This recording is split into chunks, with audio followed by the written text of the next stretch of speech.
మరి రాజ్యలక్ష్మి అక్కగారు మంచి విషయాలను మనకు తెలియజేయటం జరిగింది. వాటిని మనసులో పెట్టుకోండి. దేవుని ఎడల కృతజ్ఞత కలిగి జీవించండి. మనం బ్రతికుండటమే ఆయన చేసిన గొప్ప మేలు. దానిని బట్టి ఆయన ఎడల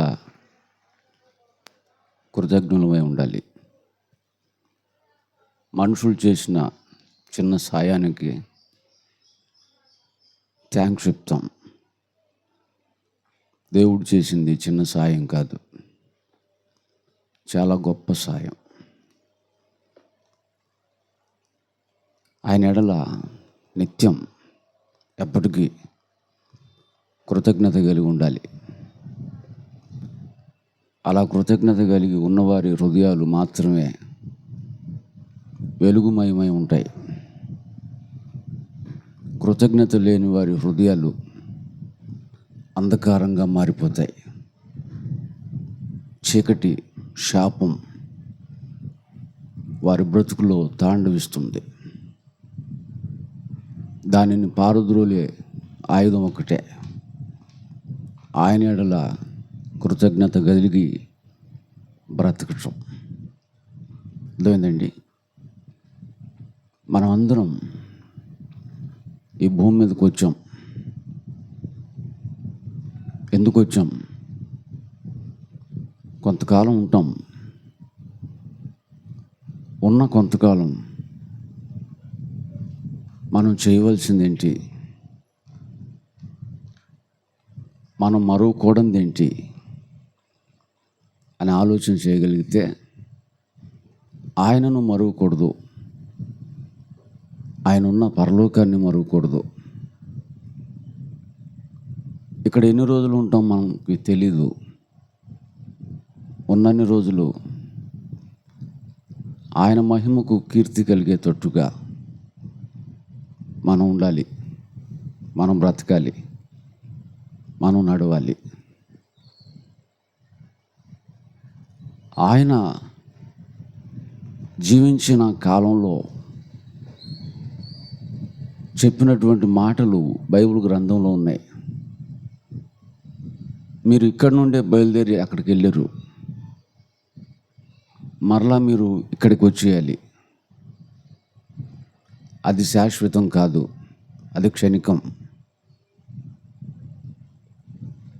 నా రాజ్యం శాశ్వతం, నేను శాశ్వతం.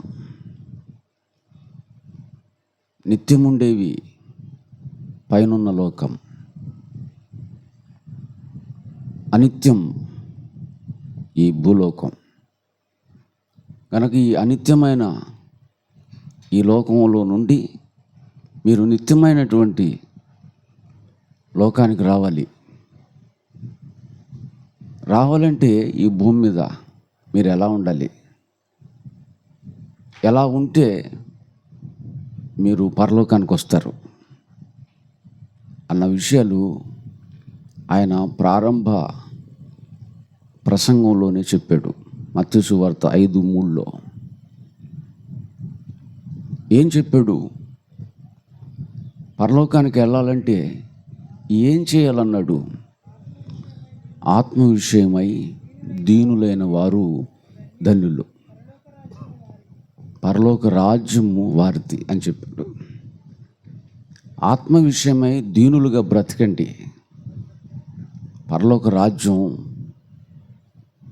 మీకు దొరుకుతుంది, మీరు వస్తారు పరలోకానికి అని ఎన్నో ధన్యతల గురించి మాట్లాడుకుంటూ వచ్చాడు. ధన్యతలు ఎవరు ధన్యులు అనగా వాళ్ళే ధన్యులు. ధన్యుడు అనగా ఆశీర్వదింపబడినవాడు, దేవునిచే దీవింపబడినవాడు. అర్థమైందండి? ఇలా చెప్పుకుంటూ 5వ అధ్యాయం, 6వ అధ్యాయం, 7వ అధ్యాయం అంతా ఆయన కొండ మీద ప్రసంగం చేశాడు. ఆ ప్రసంగం ప్రపంచంలో ఎందరో మేధావులు ఉన్నారు, శాస్త్రవేత్తలు ఉన్నారు, జ్ఞానులు అనబడిన వాళ్ళు ఉన్నారు, మహనీయులు అనబడిన వాళ్ళు ఉన్నారు. ఎవ్వరూ చేయలేకపోయారు, ఎవ్వరూ చెప్పలేకపోయారు. అంత గొప్ప ప్రసంగం, అన్ని గొప్ప మాటలు ఆయన కొండ మీద ప్రసంగంలో చేశాడు. అలా చేసుకుంటూ 6వ అధ్యాయం 33వ వచనానికి వచ్చాడు. ఈ 6వ అధ్యాయం 33వ వచనంలో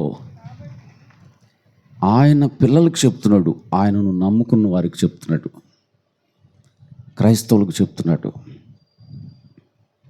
ఏమని? కాబట్టి అంటే అంతకుముందు ఎన్నో చెప్పాడు, ఎన్నో చెప్పుకుంటూ వచ్చి, కాబట్టి మీరు ఆయన రాజ్యమును నీతిని మొదట ఫస్ట్ వెతకండి, అప్పుడు అవన్నీ మీకు అనుగ్రహింపబడతాయి అన్నాడు. అవన్నీ మీకు అనుగ్రహింపబడతాయి. మీరు చేయవలసిన పని ఏంటంటే ఆయన రాజ్యమును నీతిని మొదట వెతకండి. అవన్నీ అంటే ఏంటవి? కాబట్టి అన్నాడంటే అంతకుముందు ఏం చెప్పాడు? 25వ వచనాన్ని చదివితే 25 నేను చెప్పేది ఏంటంటే, ఏమి తినాలి, ఏమి త్రాగాలి అని మీ ప్రాణాన్ని గూర్చి అయినా, ఏమి ధరించుకోవాలని మీ దేహాన్ని గూర్చి అయినా మీరు చింతించకండి అన్నాడు. ప్రియులరా, మనుషులు ఆలోచించాల్సింది ఏంటంటే, ఇక్కడ ఎంతకాలం ఉంటాం తెలీదు, ఎప్పుడు పోతామో తెలీదు. పోతే పరిస్థితి ఏంటి? ఎక్కడికి పోతాం? మరణం తర్వాత భయంకరమైన ప్రమాదకరమైన ఒక లోకం ఉంది. అదే మృతుల లోకం, పాతాళ లోకం, యాతనకరమైన లోకం, స్థలం. అది చాలా ప్రమాదం. అక్కడికి వెళ్తే రాలేం, నరకం అంటారు దాన్ని. ఆ ప్రమాదకరమైన నరకాన్ని తప్పించుకొని సురక్షిత ప్రాంతమైన దేవుని రాజ్యంలోనికి చేరాలంటే నేనేం చేయాలి అన్నటువంటి ఆలోచనలు మనుషులకు లేవు. మరి ఏ ఆలోచనలు ఉన్నాయి? ఏమి తినాలి, ఏమి త్రాగాలి, ఏమి ధరించుకోవాలి. ఎప్పుడు ప్రాణాన్ని గూర్చిన ఆలోచనలు, దేహాన్ని గూర్చిన ఆలోచనలు. ఆయన అంటాడు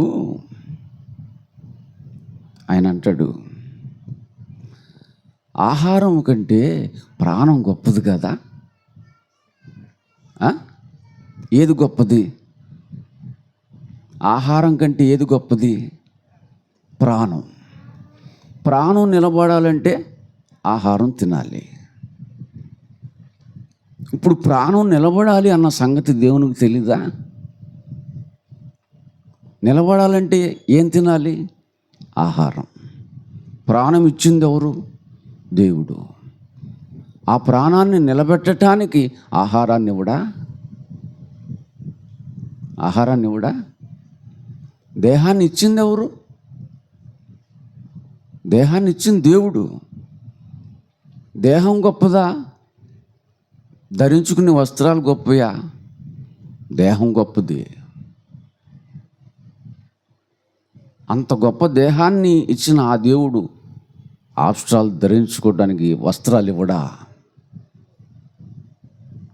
వాటి గురించి ఎందుకు ఆలోచిస్తారు? ఏమి తినాలి, ఏమి త్రాగాలి, ఏమి ధరించాలి, రేపేలా, ఎల్లుండేలా, వచ్చే నెల ఎలా, వచ్చే సంవత్సరం ఎలా, ఎందుకు భవిష్యత్తును గూర్చినటువంటి ఆలోచన?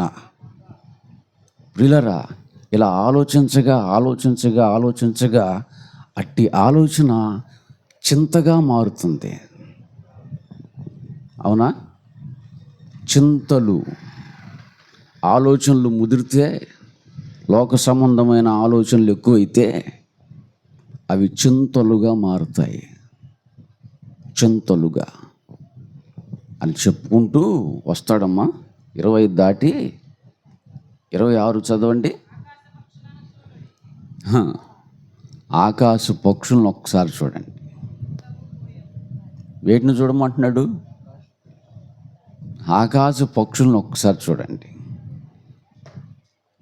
అవి మీలాగా విత్తవు కదా, గింజలు విత్తుతాయా? విత్తవు. కోతలకు వస్తాయా? కోయవు. కొట్లలో కూర్చుకోవు, స్టాక్ పెట్టుకోవు. ఆకాశ పక్షులు, వాటికి ఏ దిగులు లేదు. విత్తాలన్న దిగులు లేదు, కోయాలన్న దిగులు లేదు, సమకూర్చుకోవాలన్న దిగులు లేదు.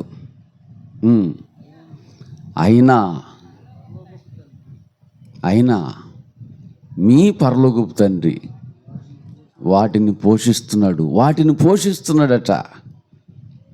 ఎందుకు పోషిస్తున్నాడు వాటిని? అవి ఆయన మీద ఆధారపడతాయి, ఆయన ఆలోచనల్లో ఉంటాయి, ప్రతిరోజు ఆధారపడతాయి, ప్రతిరోజు ఆయన మీద ఆధారపడతాయి. వాటికి తెలుసు మమ్ములను పోషించుటకు, మమ్ములను బ్రతికించుటకు మా దేవుడు సమర్థుడు, శక్తివంతుడు, ఆయన కృప కలిగినోడు, ప్రేమ కలిగినోడు. మమ్ములను పస్తు పెట్టే దేవుడు కాదు ఆయన అన్న ఉద్దేశంతో ఆయన మీద ఆధారపడతాయి.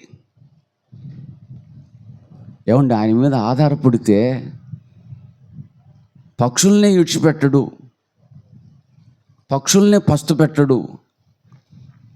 మరి నిన్ను పస్తు పెడతాడా? ఎందుకు?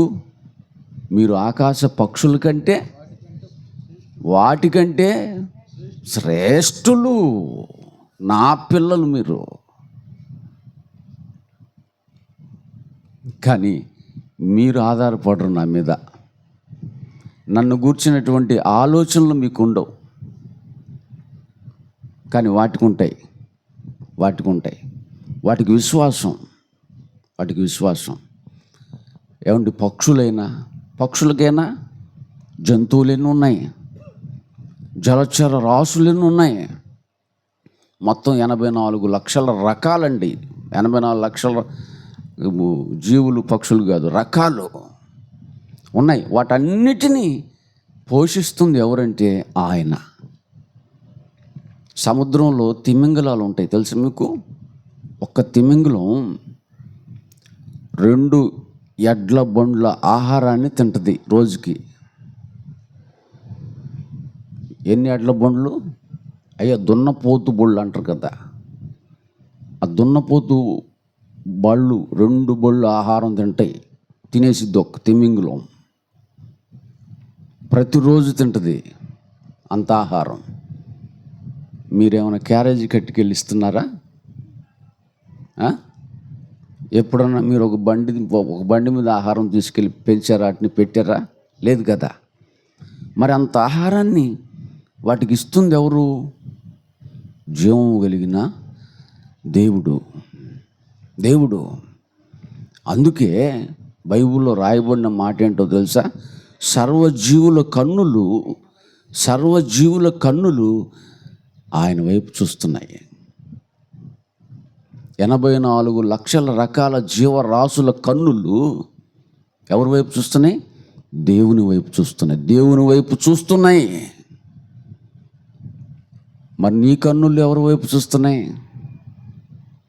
లోకంలో ఉన్నవారి వైపు చూస్తున్నాయి, లోకంలో ఉన్న వాటి వైపు చూస్తున్నాయి, లోకం వైపు చూస్తున్నాయి నీ కన్నులు. కానీ వాటి కన్నులైతే ఆయన వైపు చూస్తున్నాయి. కనుకనే ఆయన వాటికి ఆహారాన్ని సిద్ధపరిచిస్తున్నాడు. గుప్పిలు విప్పి వాటి ఆకలిని తీరుస్తున్నాడు. యోబు గ్రంథంలో 38లో ఉంటుంది, అరచు పిల్ల కాకులకు ఆయన ఆహారం ఇస్తాడు. తిండి లేక తిరుగులాడుతున్న కాకి పిల్లలు, ఏమంటే తిండి లేక తిరుగులాడుతున్న కాకి పిల్లలు ఎవరికి మొరపెడతాయి? ఎవరికి? దేవునికి మొరపెట్టగా. దేవునికి మొరపెట్టగా. ఎప్పుడన్నా అట్ట మొరపెట్టావా? వచ్చా నీకు మొర వచ్చా? అడుక్కోవటమేనా? మొరేమని పెడతావా? మొరపెట్టగా కాకికి ఆహారము ఆయన సిద్ధపరుస్తాడు. తిండి లేక కాకి పిల్లలు దేవునికి మొరపెడితే దేవుడు ఎవరికి ఆహారం సిద్ధపరుస్తాడో తెలుసా? తల్లి కాకికి ఆహారాన్ని సిద్ధపరుస్తాడు. మొరపెట్టేది ఎవరు? పిల్లలు మొరపెడితే ఆహారం ఎవరికి రెడీ చేస్తున్నాడు? పెద్ద కాకికి. నీ పిల్లలు మొరపెడతారా? చూడండి, ఎంత జ్ఞానం అండి వాటికి, ఎంత బుద్ధి అండి, ఎంత మంచి బుద్ధి అండి, ఎంత జ్ఞానం అండి, దేవుడి మీద ఎంత విశ్వాసం అండి. ఎప్పుడు వాటి ఆలోచనలో ఉండేది ఎవరంటే దేవుడేనండి. దేవుడు దేవుడు దేవుడు దేవుడు. మరి మన ఆలోచనలు ఎవరు ఉంటున్నారు? మనం ఎవరి మీద ఆధారపడుతున్నాం? మనం ఎవరి వైపు చూస్తున్నాం అన్న విషయాలను ఆలోచించుకోవాలని మనం చేస్తున్నాను. అర్థమైందండి? ఏమండి, లోక సంబంధమైనటువంటి ఆలోచనలలో నిమగ్నులు కాకండి. ఆ లోకంలో ఉన్న వాటి పిచ్చి ఎక్కించుకోకూడదు. వాటి గురించి ఆలోచన, వాటి గురించి చింత దేవుని పిల్లలైన మీరు చేయకూడదు అన్నట్టు. వాటి గురించి ఎవరు ఆలోచిస్తారు, ఎవరు చింతిస్తారంటే అన్యజనుల వలె మీరు ఉండొద్దు అన్నాడు ఆయన. అన్యజనులకు ఆలోచనలు, అన్యజనులకు ఆ చింత, అన్యజనులకు ఆ భయం, ఆ టెన్షన్ ఉంటుంది. ఎందుకంటే వాళ్ళు దేవుని మీద ఆధారపడరు, వాళ్ళ మీద వాళ్ళు ఆధారపడతారు. వాళ్ళలాగా మీరు కూడా మీ మీద మీరు ఆధారపడుతున్నారా? అయితే ఫెయిల్ అయిపోతారు. 84 లక్షల జీవరాశులు సక్సెస్ అయినాయి అంటే ఆయన మీద ఆధారపడ్డాయి. మీరు సక్సెస్ అవ్వాలంటే ఆయన మీద ఆధారపడండి, మీ మీద మీరు ఆధారపడకండి. అర్థమైందండి? కనుక అన్యజనులు వాటి కోసం ఎదురు చూస్తారు, ప్రయాసపడతారు, పాకులాడతారు, కష్టపడతారు, రెస్ట్లెస్గా పనిచేస్తారు.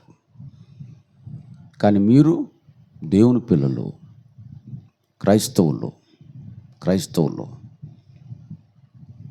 అవన్నీ మీకు కావాలని ఆయనకు తెలుసు.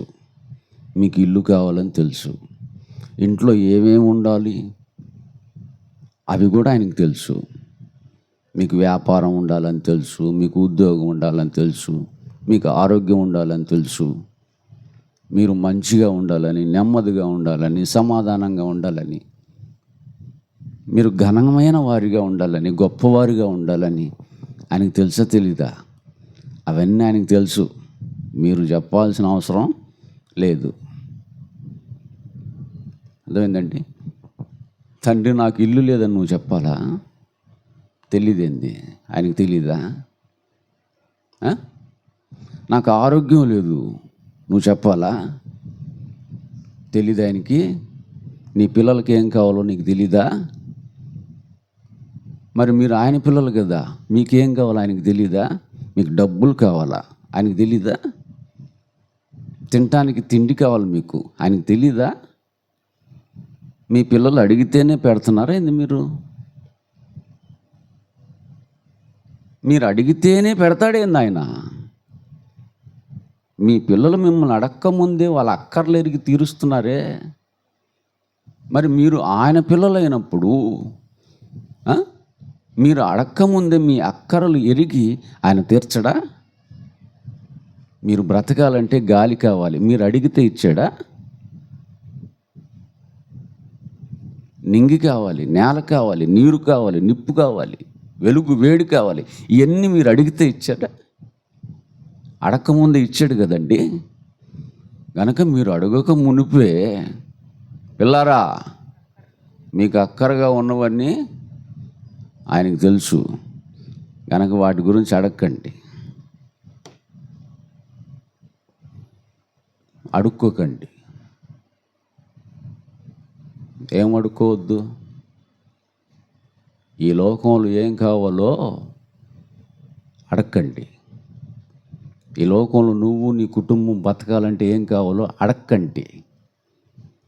ఆయనకు తెలుసు, అయ్యి తెలిసినవి అడక్కండి. ఆయనకు తెలిసినవి అడక్కండి. అవన్నీ అడక్కముందే ఆయన ఇస్తాడు, మీకు ఇస్తాడు. అవన్నీ మీరు అడగకముందే ఆయన మీకు ఇవ్వాలంటే మీరు ఒక్క పని చేయాలి చాలు. ఒక్క పని, ఒక్కటే, ఎక్కువద్దు. ఎక్కువ చేస్తే ఊరుకోను. మళ్ళీ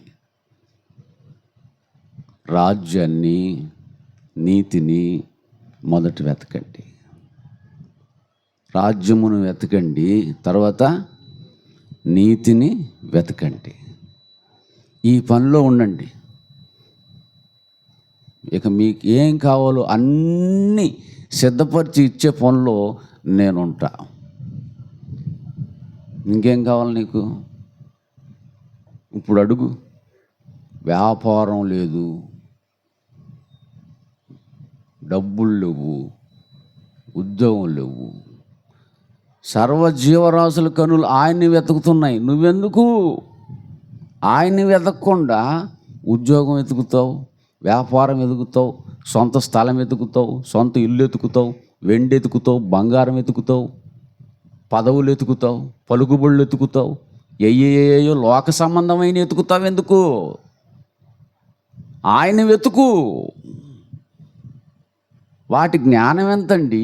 వాటి తలకాయ ఎంతండి? ఆ తలకాయల మెదడు ఎంతండి? ఒక తలకాయ దానికి. ఆ తలకాయలో కనపడదు మెదడు. ఎన్ని ఆలోచనలు దానికి దేవుని పట్ల. మీ తలకాయ ఎంత? తాటికి ఎంత? ఆ తలకాయలో మెదడంత? 1300 గ్రాములు పైనే ఉంటుంది.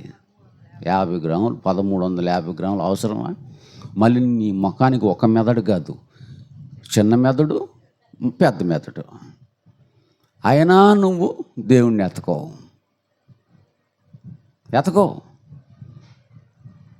అందుకే ఎప్పుడు అడుక్కు తినే బతుకే.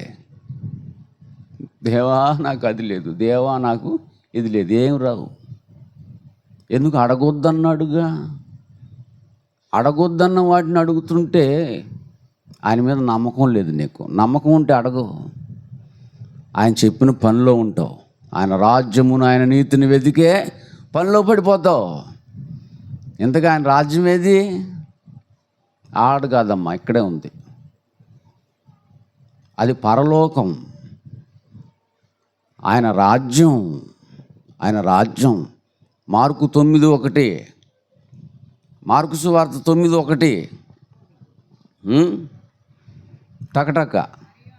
మరియు ఆయన ఇక్కడ నిలిచి ఉన్న వారిలో కొందరు దేవుని రాజ్యము బలముతో వచ్చుట చూచు వరకు మరణము రుచి చూడరని నిశ్చయంగా మీతో చెప్తున్నాను.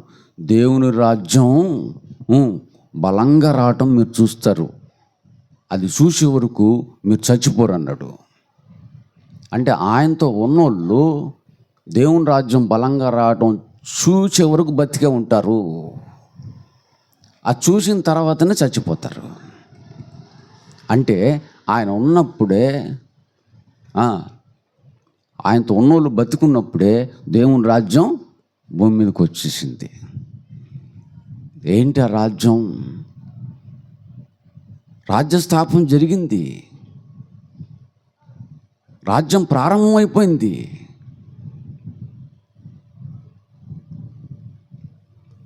ఆ రాజ్యానికి ఉన్న పేరే సంఘం. జీవము కలిగిన దేవుని సంఘమే ఆయన రాజ్యం.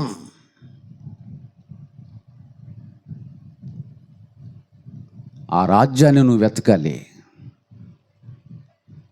లోకాన్ని కాదు, ఆయన రాజ్యాన్ని నువ్వు వెతకాలి, దాన్ని కనుగొనాలి. అందులో చేరటానికి ఏం చేయాలో చేయాలా. మారు మనసు పొందాలి, పాపక్షమాపణ నిమిత్తం బాప్తిసం పొందాలి, పరిశుద్ధాత్మ వరాన్ని పొందాలి. ఆ సంఘంలో చేరాలి, ఆయన రాజ్యంలో చేరాలి. రొట్టె విరుచుటి యందు, ప్రార్థన చేయుటి యందు, అపోస్తలుల బోధ యందు, సహవాసం యందు ఎడతెగక ఉండాలి. ఆయనలో ఉన్న త్యాగం, ఆయనలో ఉన్న ప్రేమ, ఆయనలో ఉన్న క్షమ, ఆయనలో ఉన్నటువంటి గుణాతిశయాలు, లక్షణాలు అన్నిటిని కలిగి నువ్వు ఆ రాజ్యంలో నమ్మకంగా కొనసాగాలి.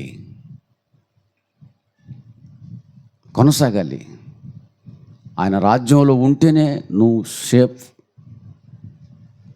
ఆయన రాజ్యంలో లేకపోతే నీకు ప్రమాదం. ఎందుకు? ఆ రాజ్యాన్నే యేసుక్రీస్తు వారు తండ్రి అయినటువంటి దేవునికి అప్పగిస్తాడు, సంఘాన్ని అప్పగిస్తాడు. ఉగ్రతను తప్పించుకొని నువ్వు వెళ్ళిపోవాలంటే పరలోకానికి, నువ్వు ఆ రాజ్యంలో ఖచ్చితంగా ఉండాలి. కనుక ఆ రాజ్యాన్ని వెతికి అందులో చేరు. తర్వాత నీతిని వెతకాలి. నీతి అంటే రాజ్యం అంటే సంఘం అని అర్థమైంది. నీతి అంటే దేవుని మాట. అబ్రహాము దేవుణ్ణి నమ్మెను, అది ఆయన అతనికి నీతిగా ఎంచెను. దేవుని మాటను నమ్మటమే నీతి.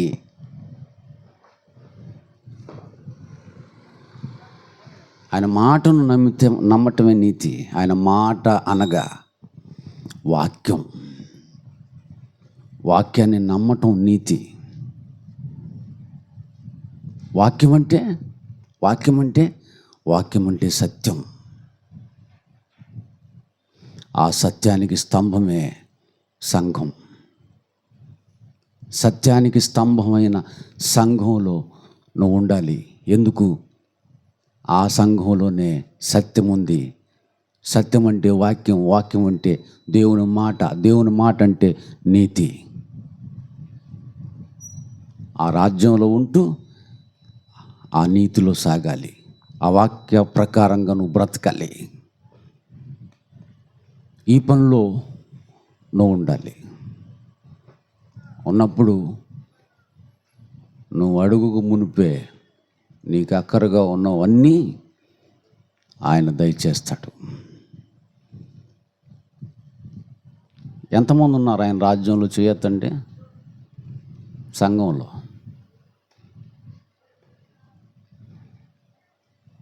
ఇంకా చేరలేదు కొంతమంది. ఇంకా చేరలే. ఓకే, దింపండి. చేరినటువంటి మీరు బాధ్యత కలిగి ఉండాలి.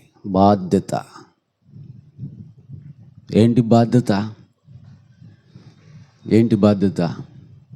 సంఘం అంటే దేవుని రాజ్యం. ఆ దేవుని రాజ్య సువార్తను ప్రకటించాలి. ఇప్పుడు యేషోబు గారు, తర్వాత అన్నపూర్ణమ్మ గారు కుటుంబం చేస్తున్న పని ఏంటంటే రాజ్య సువార్తను ప్రకటిస్తున్నారు. వాళ్ళు ప్రకటించకపోయినా ప్రకటించే వాళ్ళని, చెప్పే వాళ్ళని తీసుకొచ్చారు. రాజ్యలక్ష్మి అక్కని నన్ను మేము చెప్తాం అంటే ఇప్పుడు వాళ్ళు చెప్పినట్టే అవుతుంది. వాళ్ళు చెప్పిస్తున్నారు కనుక వాళ్ళు చేసినట్టే. దీనికోసం వాళ్ళు తమ కష్టాన్ని హెచ్చించారు. డబ్బులైతే దీనికి శ్రమ ఉంది, దీనికి పిల్లలు కష్టం, ఎంత కష్టపడ్డారు పిల్లలు, కష్టం, వాళ్ళ ప్రయాస, వాళ్ళ త్యాగం, డబ్బులు ఖర్చు అవుతాయి, వాళ్ళ బలం ఖర్చు అవుతుంది, వాళ్ళ సమయం ఖర్చు అవుతుంది. ఇవన్నీ ఖర్చు చేయాలి. రాజ్య సువార్త ప్రకటన కొరకు, రాజ్య వ్యాప్తి కొరకు, సంఘ క్షేమాభివృద్ధి కొరకు. అలా నువ్వు విరిగిపోయినప్పుడు, కరిగిపోయినప్పుడు, నువ్వు ఒక త్యాగమూర్తిగా మారినప్పుడు, అడక్కముందే అక్కరగా ఉన్నవేంటి? అడుగు వాటికంటే, ఊహించు వాటికంటే అత్యధికముగా చేయుటకు శక్తి గల దేవుడు నీతో ఉంటాడు. ఆయన చేసేవి ఊహించలేవు నువ్వు. మా సేవలో ఎన్ని చేశాడు తెలుసా? ఊహించనివి జరిగాయి, ఊహించనివి అత్యధికంగా జరిగాయి, ఈ రోజుకి జరుగుతూనే ఉన్నాయి. ఈ రోజుకి 3 రోజుల్లో చచ్చిపోతావు అని చెప్పి డాక్టర్ నన్ను. 3 రోజుల్లో. ఎందుకు? ముక్కెమ్మట, నోటెమ్మట రక్తం పడుతుంది, ఆగట్లేదు. ఈ సంగతి మా అత్తగారు వాళ్ళకి తెలిసి మా ఆవిడకి కౌన్సిలింగ్ ఇచ్చారు. మా ఆవిడ తెలుసా మీకు? మా పాశం తెలీదా? ఒకసారి నించోమ్మా, లే చెయ్యొద్దు, ఇటు వచ్చి చూస్తారు తర్వాత. ఇదిగో ఏమే వదిలేమని. వదిలిపెట్టలేదండి. అలాగే నమ్మకంగా, ఓర్పుతో, దేవుని మీద విశ్వాసంతో నన్ను ఈ రోజుకి కంటికి రెప్పలాగా కాపాడుకుంటుంది.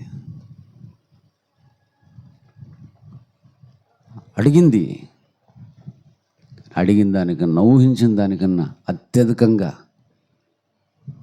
ఆయన నన్ను నిలబెట్టాడండి. 3 రోజుల్లో చచ్చిపోతామని డాక్టర్లు చెప్పారు. అది చెప్పి 25 సంవత్సరాలు అయింది. ఇంకా చావలేదు. నేను చావను. ఎందుకు? పని ఉంది. దేవుని పని చేయొద్దా? దేవుని పని చేయకుండా చచ్చిపోతే ఎక్కడికి పోతాం? పని చేయనోడికి జీతం వచ్చిద్దా? జీతం రాదు కదండి, శాలరీ రాదు కదా, నిత్యజీవం ఎట్టొచ్చిద్ది?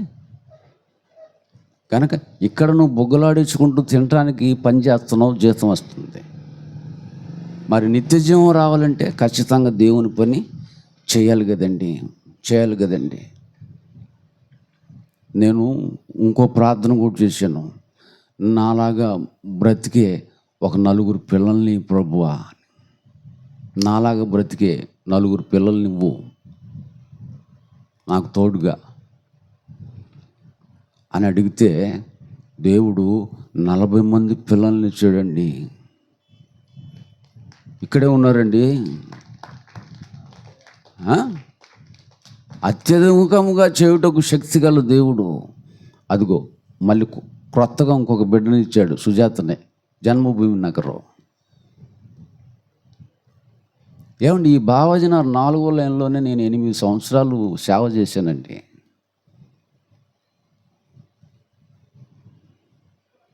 నోవాక్ గారు తెలుసా?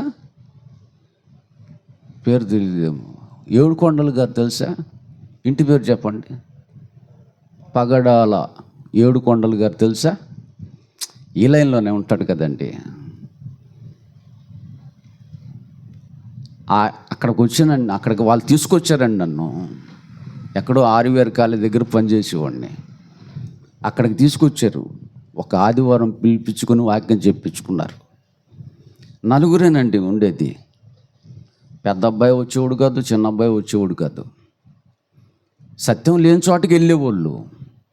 సత్యం అంటే ఏముందండి? ఈ రోజుల్లో సత్యానికి స్తంభంగా లేవండి సంఘాలు. అన్ని గారడీలు అయిపోయినాయి, అబద్ధాలు, మోసాలు ఎక్కువైపోయినాయి. ఉన్నోళ్ళని ఒక లెక్క, లేనోళ్ళని ఒక లెక్క, పక్షపాతంతో ఉన్నాయి సంఘాలన్నీ. ఒక ఐక్యత లేదు, ఒక ప్రేమ లేదు, ఒక ఏక మనసు లేదు. ఒకరంటే ఒకరికి పడని అసమాధాన స్థితిలో ఉన్నాయి సంఘాలు. అవి సత్యానికి స్తంభాలు కాదట్టి. సత్యం అంటే ఉన్నది ఉన్నట్టుగా చెప్పటం, బైబిల్లో ఉన్నది చెప్పటం, మీ బ్రతుకు పరమార్థాన్ని చెప్పటం, దేవుని గొప్పతనాన్ని చెప్పటం, పరలోకాన్ని గుర్చి చెప్పి ఆశ పెట్టడం, పాతాళాన్ని గుర్చి చెప్పి భయపెట్టడం, మోమాటం లేని బోధ చేయటం. త్యాగాలు కలిగింది సంఘం, సత్యం ఉన్న సంఘం. ఏమండి, అది కంటిన్యూ అయిందండి. అక్కడ వారాలు వారాలు వారాలు వారాలు రప్పించేసుకున్నారు నన్ను. ఇంటి మీద అండి షెడ్ వేసి అక్కడ పరిచయం జరిగించేవాడు నోవాక్ గారు, త్యాగమూర్తి ఆయన. పాప ఆయనకి ఏవో సమస్యలు వచ్చి, పాస్టర్ గారండి ఇంకో స్థలాన్ని సిద్ధపరుస్తానండి అని మేడ ధనుంజీ గారు తెలుసు కదా, వారికి ఒక స్థలం ఉంది, వాళ్ళ అబ్బాయిది డాక్టర్ గారు అక్కడ బిల్డింగ్ కట్టుకున్నాడు కదా, ఆ స్థలంలో షెడ్ వేసాం. అక్కడ ఒక 3 సంవత్సరాలు 4 సంవత్సరాలు సేవ చేసాం. ఆ తర్వాత వాళ్ళ అబ్బాయి గారు బిల్డింగ్ కట్టుకుంటానంటే గౌరవంగా వారి స్థలాన్ని వారికి అప్పగించి రాజీవ్ గాంధీ నగర్ వెళ్ళామండి. అక్కడికి వెళ్ళాం, అద్దెకి ఇల్లు తీసుకున్నాం, రేకులు ఇల్లు అండి. అక్కడ కొన్నేళ్ళు జరిగింది. ఆ తర్వాత ఇంకొక ఇంటికి వచ్చాం, కింద మేము ఉండేవాళ్ళం, అందులోనే ప్రార్థనలు పెట్టేవాళ్ళం. తర్వాత పైన ఇంటి ఓనర్సు హాల్ లాగా కట్టి మాకు ఇచ్చేసారండి, చర్చి నడిపించుకోండి అని.